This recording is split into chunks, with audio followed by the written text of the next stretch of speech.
Morning. Have something funny to share with you guys, or awesome.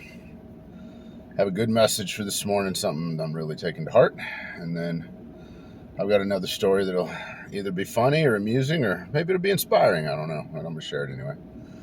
First of all, it's all over the news about how the younger generation just discovered Kate Bush because of Stranger Things, and that new series, or season 4, is just loaded with all kinds of 80s music. But how great is it that the younger generation, our kids, in some cases our grandkids, have also discovered Metallica, thinking it's a new thing. For years, anytime anybody mentioned the 80s, everybody thinks Madonna or Cyndi Lauper or what have you. But the 80s also was Metallica and Megadeth and all that. So if we went to an 80s party, and we've done this at least once, I think we've done it more than once, I'd dress up in Metallica t-shirt and long hair and paint my fingernails black, and Des would be all decked out in neon and what have you. So it was fun, but all part of the 80s. I heard Ashton come, well, two things. One, he came in the room the other day and I hadn't watched the season yet, and goes, "Hey Dad, have you ever heard of Metallica?" And I hear Des from the other room go, "Are you fucking serious?" But a couple days later, I hear him come pulling into the neighborhood in the Jeep, blaring Master of Puppets way too loud. And I wasn't even mad. I wanted to go hop in the Jeep with him and go ride around and tell him to turn it up. Because I remember those days being a teenager, just everything, listening to Metallica way too loud, driving around, being rebellious for what we thought was rebellious at the time. It was just pretty funny. So anyway, after sharing that with you, I'm going to encourage each of you. I don't know, I got real deep in self-reflection this morning and have been doing some new stuff this week with my time, trying to be more productive, trying to get more out of my day, trying to make more things happen. And not because we were doing badly, we weren't, but not doing as much as I wanted to be. So I put myself in a position of failure, started grading myself, started reviewing my performance twice daily. And Milet talks about this on his podcast. I can't remember which one it is, but I'll post it up in the comments. About how he got 21 days out of a regular work week, and how he would review his performance constantly, once before lunch, once in the evening, and once at night before he went to bed. Just incredibly powerful stuff, but very, very hard to retrain your brain at. However, I decided, so that I could keep it in perspective, I would grade myself on those days, just purely for myself, and make it. And I'm doing well. Mind you, I'm getting more done, but I'm not doing what I want to be. I think I got to give myself a C- for Monday, and I gave myself a D for yesterday. That being said, I did more on Monday and Tuesday than I did in the entirety of the previous 2 weeks combined. So it's not bad, but it wasn't as much as I wanted. And here's the real key takeaway to this is you have to quit lying to yourself about what you're doing and about what you're producing. I've been steady lying to myself without even realizing it, because I've been busy, but I haven't been productive.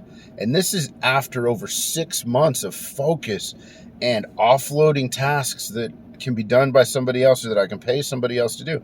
And it seems like every day I find more and more stuff that I spend time doing that's just not productive. It's not actually moving that needle. So I tell myself every hour on the hour now, did you move the needle? Did you move the needle? And then at 11 and 4 and 9, I have to sit down and I have to write it down in my book, what I did specifically in the previous 5 hours to move the needle. And what I did specifically in the previous 5 hours, it was just a waste of fucking time. And it's amazing how busy we can stay and yet not productive. It's terrible. It's terrible. And it's in every area of life. We lie to ourselves constantly, and the only people that know we're lying to ourselves are us. The thing about it is, though, the only person that benefits from, or the only benefit from lying to ourselves is to everybody else. Because then they get to feel better about themselves, because you're not stepping up your game and stepping out of your comfort zone. this is hard. It's fucking hard. It's worth it, but God, it's hard. And it's really hard to look at yourself in the mirror and be honest with yourself. And that leads me to this, and I'm not beating myself up. I'm saying this video just like I do all of my videos for myself as much as anybody else. But when I truly started looking at myself, and this is only Wednesday morning, when I truly started looking at myself and realizing how busy I was staying, but not productive, it was ridiculous. Now, the thing was that by reviewing at 11, I was able to change the afternoon. And by reviewing it before I went to bed, I was able to change yesterday morning. Well, yesterday morning, I let some other areas slip, which is how I ended up with a D for the day. And the only reason I didn't make myself fail for yesterday is because I did manage to get a workout in. But I wasn't true and honest with myself.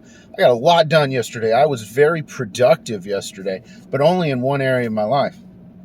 I skipped the gym because I got busy. It got late. I was going to go in the middle of the day. I didn't go in the middle of the day.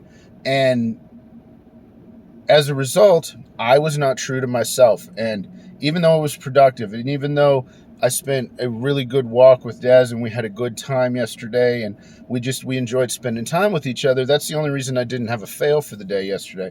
But if you're not being true to yourself, you're lying to yourself. 100% straight across the board. Now here's the anecdote, and here's the embarrassing whatever. I've been going to the gym not as regularly as I do on 75 Hard, not as much as I did during December. And you know what? I got my belly back. I've gained probably 40 pounds.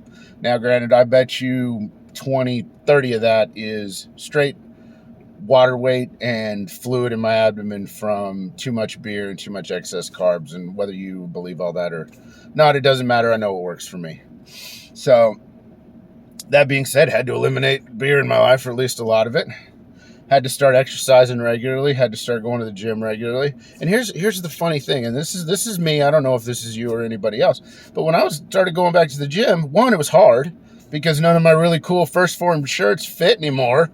So, okay, well, maybe I'll just work out at home because that's it. Well, you know what? I didn't do that either. Maybe went for a walk, maybe went for a run, maybe did once, twice a year. Who fucking cares what you look like? So when I did get myself ass back in the gym, start lifting, start working out again. Oh, okay, cool. Didn't lose much of my strength. Still pretty fucking strong. Cool. Still got some muscle underneath these layers of fat. Okay, happy about that. I think I'm going to do the machine sled. I'm not going to go squat because I don't like the way I look in the mirror when I squat. No joke, guys. No joke. One of my favorite exercises, squats and deadlifts, are just, they're my favorite. I have harder and better gym sessions every time I do those, and I usually alternate between the two for that fucking reason. And it's the difference in walking out of the gym and only burning 200, 250 calories and walking out and burning close to 600 calories. That's how different it makes my workouts. And I wasn't doing it because I looked fat in the fucking mirror. And trust me, guys, it's bad. I look like Kettlebelly Baldwin, and if you're an uber nerd like me, you'll get that reference. I'd be curious to know if anybody does. Or Boulder Belly or whatever. It's bad, guys. It's just terrible. It looks like I swallowed a small child. But I was avoiding doing the two exercises that make the biggest impact and help me get rid of that as quickly as possible because I was lying to myself about other people who gave a shit what I look like in a fucking mirror. Let that sink in. Take all the time you need.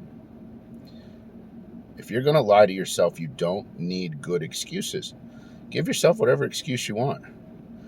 I mean, if you're going to drink juice from a sippy cup, nobody really fucking cares. That's only up to you, and you're only hurting yourself. So take away this, guys. Take some time. Analyze where you're not being productive. But more importantly, analyze what you're not telling yourself the truth on. And stop lying. Just stop. Stop. Start telling yourself the truth about who you really are, about who you need to be, about what you really want.